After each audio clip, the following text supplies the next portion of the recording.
Chapter 3. We Catch a Crook. It was a dark, moonless night.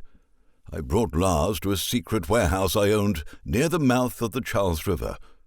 I unlocked the thick metal door and drove my Cadillac inside.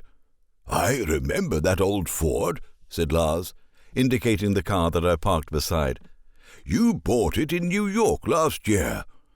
"That may look like a rusty old Ford Deluxe, but it's not. I swapped out the original 85 horsepower engine and put in something extremely powerful.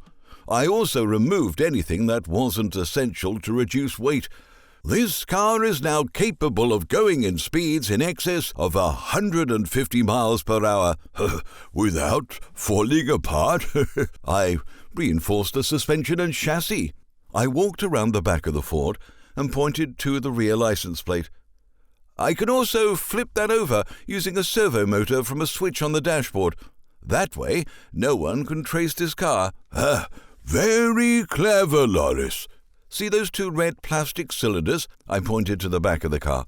"Those are shotgun shells sticking out from under each taillight. If I'm ever being chased and feel that my life is in danger, I can fire both shells at the same time." "Have you tested it?" "Not yet, but it should cause quite a bit of confusion behind me." "Without a gun barrel, Lars, the buckshot might scatter like a pipe bomb." "Yes, but whoever's following me will certainly get rattled." "I recommend you test it before you actually use it. Innocent people standing on the sidewalk might get hurt." "I also have a police radio in the car." "Do you carry a gun?" I opened the driver's side door, lifted a secret flap, and pulled out a Welrod Mark IIA pistol. The barrel of the pistol was a long suppressor. "This thing is no louder than a finger snap." I turned and fired the pistol into the Charles River. There was no sound other than a splap where the bullet entered the water.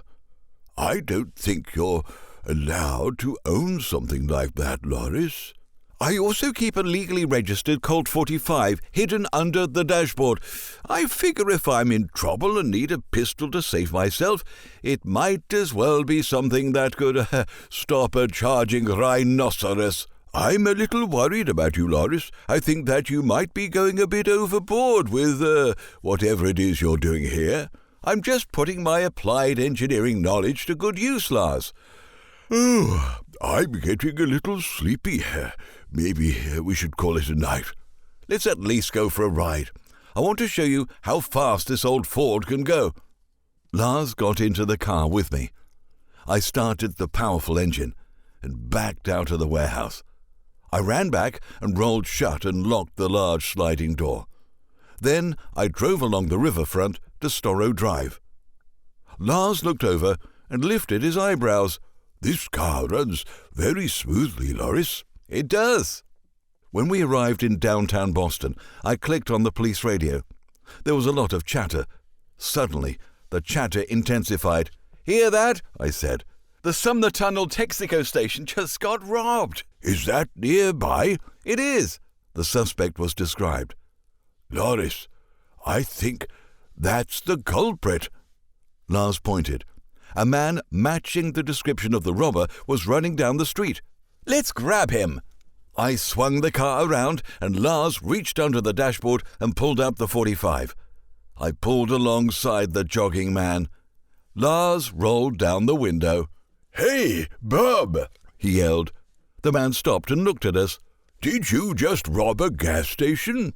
asked Lars. "What's it to you, fathead?" Lars lifted the pistol and aimed it at the suspect. "Hands up, soldier! Keep them where I can see them."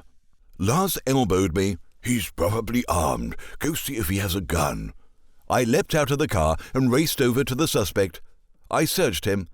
He had a snub-nosed revolver in his pocket. There was a wad of cash in another pocket. I confiscated both. Then I took his wallet. "Got any rope?" asked Lars.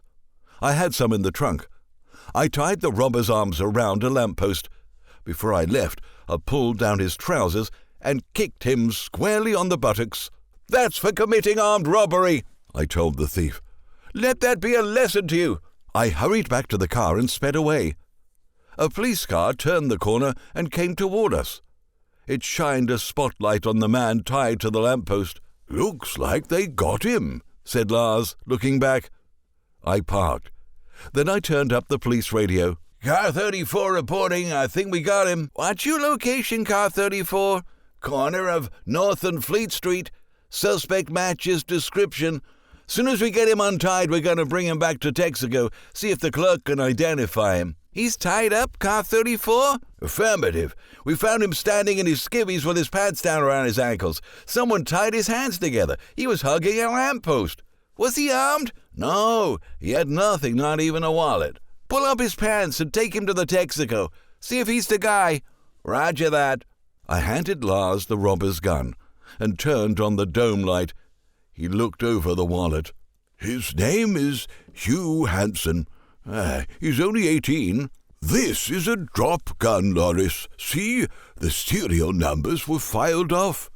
"I guess we did a public service taking this thug off the streets tonight."